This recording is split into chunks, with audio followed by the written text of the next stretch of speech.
పట్టణ పేదలకు సొంతింటి కల నిజం చేయాలనే నేపథ్యంలో గతంలో ప్రభుత్వం టిట్కో ఇళ్ల నిర్మాణానికి శ్రీకారం చుట్టింది. 90% పనులు పూర్తి చేసి ఏళ్లు గడుస్తున్నాయి. వాటిని ఇప్పటివరకు పంపిణీ చేయకపోవడంతో పేదల సొంతింటి కల కలగానే మిగిలిపోయింది. ఉమ్మడి కర్నూలు జిల్లాలో 52,318 ఇళ్లు మంజూరయ్యాయి. ఇందులో దాదాపుగా 23,645 టిట్కో ఇళ్లు నిర్మాణాలు 90%కి పైగా పూర్తయ్యాయి. 100 కోట్ల ఖర్చు చేసి నిర్మించిన గృహాలు లబ్ధిదారులకు అందించకపోవడంతో నిరుపయోగంగా మారాయి. ఇళ్లలో దొంగలు పడి విద్యుత్ వైర్లు దోచుకెళ్లారు. గతంలో టిట్కో ఇళ్లకు శ్రీకారం చుట్టిన కూటమి ప్రభుత్వం మళ్లీ అధికారంలోకి రావడంతో లబ్ధిదారుల్లో మళ్లీ ఆశలు చిగురించాయి. మరోవైపు చాలా మంది లబ్ధిదారులు గృహప్రవేశం చేశారు. అయితే కనీస సౌకర్యాలు లేకపోవడంతో కొందరు ఖాళీ చేసి వెళ్లిపోయారు. ప్రభుత్వాలు మారినప్పుడల్లా ఇళ్లకు రంగులు మారుతున్నాయి. కానీ తమ బతుకుల్లో మార్పు లేదని ఆవేదన వ్యక్తం చేస్తున్నారు. కోట్లాది రూపాయల ప్రజాధనం వృధా అవుతున్నా ప్రభుత్వాలు ఎందుకు చోరనివ్వడం లేదనేది సామాన్యుడు ప్రశ్నిస్తున్నారు. ఇక ఏపీలో టిట్కో ఇళ్ల దుస్థితిపై ఐ న్యూస్ గ్రౌండ్ రిపోర్ట్ ఇప్పుడు చూద్దాం.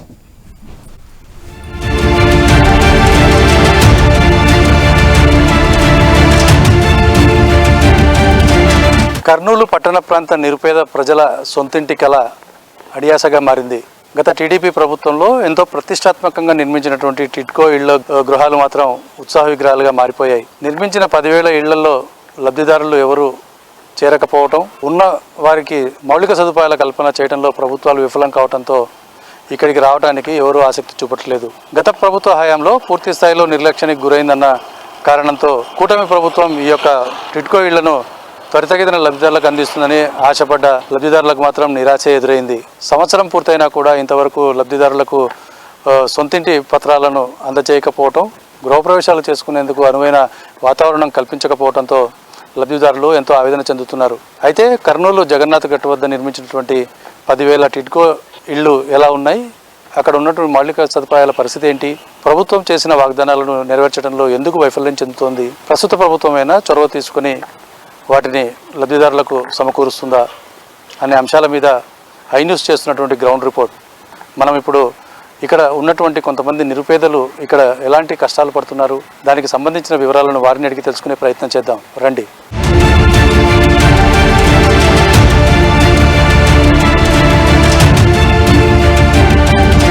ప్రభుత్వం పేదలకు కేటాయించిన టిట్కో ఇళ్ల వద్ద ఉన్నాం. ఇక్కడ పరిస్థితి చూడొచ్చు. మనము ముళ్ళ కంచెల్లోంచి ఈ ఇళ్లలోకి వెళ్లాల్సిన పరిస్థితి నెలకొంది. మనం చూస్తున్నాం. ఈ యొక్క ఇంటి లోపల పరిస్థితి ఏ విధంగా ఉంది అన్నది తెలుసుకునే ప్రయత్నం చేద్దాం రండి. మన వీడియో జర్నలిస్ట్ చూపిస్తున్నాడు ఈ యొక్క మొత్తంగా కూడా ఈ ఇల్లు లోపల భాగం ఎలా ఉంటుంది, దీని పరిస్థితి ఏంటి అన్నది. ఎందుకంటే పేదలకు సొంతింటి కలను నిజం చేయాలని లక్షలాది రూపాయలు వెచ్చించి ప్రభుత్వాలు నిర్మించినటువంటి టిట్కో గృహాలు గత 10 సంవత్సరాలుగా పూర్తి స్థాయిలో నిరాదరణకు గురయ్యాయి. ఎక్కడికక్కడ పనులు నిలిచిపోవటం లేదా వీటిని ఎవరు పట్టించుకోకపోవడంతో, మెయింటెనెన్స్ లేకపోవడంతో మొత్తానికి కూడా ఇళ్ళంతా గుల్లగా మారిపోయిన పరిస్థితి కనపడుతుంది. మనం ఇక్కడ చూస్తున్నది ఇది జీ బ్లాక్లో ఉన్నటువంటి 5 ఇంట్లో మనం ఉంటున్నాం. ఇది పేదల కోసం నిర్మించి ఇవ్వడానికి ప్రభుత్వం 10 ఏళ్ల కిందట నడుం బిగించింది. దీనికి సంబంధించి పేదలకు డిపాజిట్లు సేకరించి వారి నుంచి కొంత అమౌంట్ను కూడా కట్టి బ్యాంకులకు అనుసంధానం చేస్తూ ఈ యొక్క ఇళ్లను వాళ్ళకి కేటాయించిన పరిస్థితి. అయితే ఎక్కడా కూడా పూర్తి స్థాయిలో మౌలిక వసతులు లేవన్న కారణంగా ఎవరు కూడా ఇళ్లలో చేరడానికి ముందుకు రావట్లేదు. అయితే వీటికి సంబంధించి పూర్తి స్థాయిలో కొన్ని ఇళ్లలో పనులు పూర్తి కాకపోతే మరికొన్ని ఇళ్లలో పూర్తి స్థాయిలో కూడా వేసిన తలుపులు కానీ, చౌకట్లు, కిటికీలకు సంబంధించిన గ్రిల్స్ ఇలాంటివన్నీ కూడా దొంగలు ఎత్తుకుపోయిన పరిస్థితి. ఇక్కడ ఎవరు పర్యవేక్షణ లేకపోవడం వల్ల మనం చూడొచ్చు. ఈ మొత్తం కూడా విద్యుత్కు సంబంధించిన పరికరాలు కానీ మిగతా అన్నీ పీక్కొని వెళ్ళిపోయారు. చుట్టూ కూడా లోపలికి రావాలంటే ఈ యొక్క ముళ్ళ కంచెలు మొత్తం కూడా పేరుకుపోయాయి. వాటిని దాటుకొని ముందుకు రావాల్సిన పరిస్థితి ఉంటుంది. ఎదురుగా మొత్తంగా మనం ఈ ఇళ్లలో ఇది మనం నమూనా ఒకటి మాత్రమే చూస్తున్నాం. ఇంకా ఈ ఇళ్లకు సంబంధించి ఇటువైపు మొత్తంగా మనం లోపలికి వెళ్ళి చూసుకోవాలంటే ప్రతి ఇంట్లో కూడా ఎంతో విలువైనటువంటి ఇంటి నిర్మాణానికి సంబంధించిన అనేక వస్తువులు, టైల్స్ కానీ లేదా పైపులు కానీ ఇలాంటివన్నీ కూడా ఉండి నిరుపయోగంగా పడేశారు. అంటే ఇక్కడ ఎట్లాంటి రక్షణ లేకపోవడంతో దొంగలు మితిమీరిపోయారు. ఇళ్లకు ఉన్నటువంటి ఇనుప ఊచలతో పాటు టైల్స్ను కూడా తీసుకెళ్తున్న పరిస్థితి.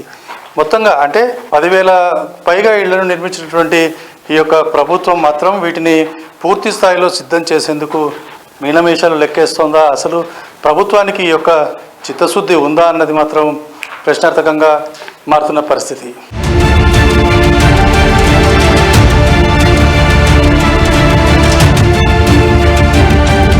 ఇక్కడ మనం చూడొచ్చు ఈ యొక్క టిట్కో ఇళ్లలో ఏర్పాటు చేసినటువంటి ఈ యొక్క చౌకట్స్ ఏవైతే ఉంటాయో ఇంటి నిర్మాణానికి ఉపయోగించినవి మొత్తం కూడా చెదలు పట్టి పూర్తి స్థాయిలో పడిపోయిన పరిస్థితి.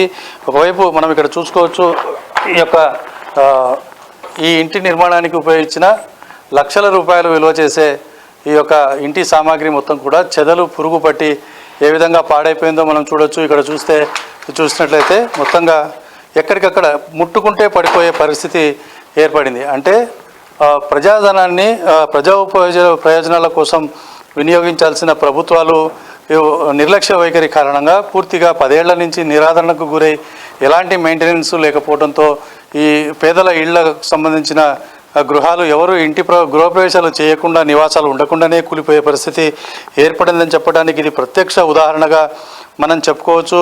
ఇలా చూసుకుంటూ పోతే ఇక్కడ ఉన్నటువంటి 10,500 గృహాలకు సంబంధించి దాదాపుగా 30% నుంచి 40% ఇళ్ళు మొత్తానికి కూడా ఈ విధంగానే తయారయ్యాయని చెప్పక తప్పని పరిస్థితి. ఎందుకనంటే మన కళ్ళ ముందు కనపడుతున్న నిజాలను మనము దాచలేము. ఎందుకంటే ప్రభుత్వాలు మారుతున్నాయి, ఇళ్లకు బయటి వైపు రంగులు మారుతున్నాయి, కానీ ఎక్కడా కూడా పేదల సొంతింటి కళ అన్నది మాత్రం నెరవేరే పరిస్థితి లేదు.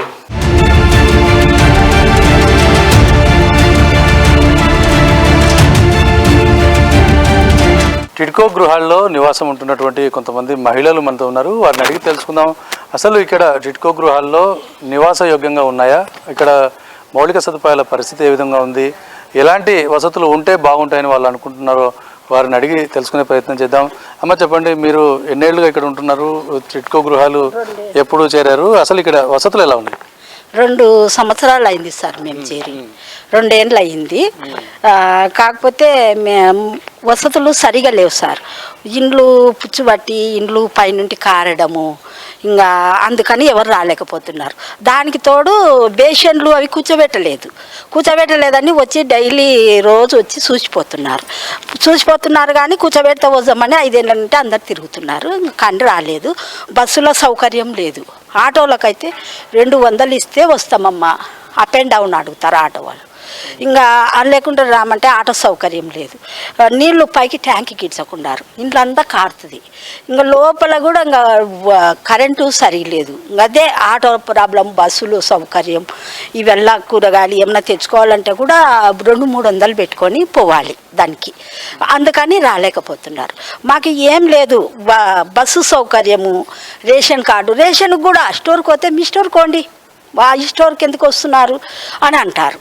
రేషన్ కార్డు ఇప్పుడు వేస్తున్నారు, మేము కంప్లైంట్ ఇచ్చినాక వేస్తున్నారు. రేషను, స్టోరు, మాకు బస్సులు, ఇంకా వాటర్ పైపుల ద్వారా ఎక్కిస్తే వస్తారు. నీళ్ళ వసతి ట్యాంకీలు వచ్చి పోస్తున్నాయి, కాకపోతే పైకి ఎక్కించుకోవాలంటే కష్టం కదా బాబు, అందుకని వాళ్ళు కొంతమంది వస్తలేరు.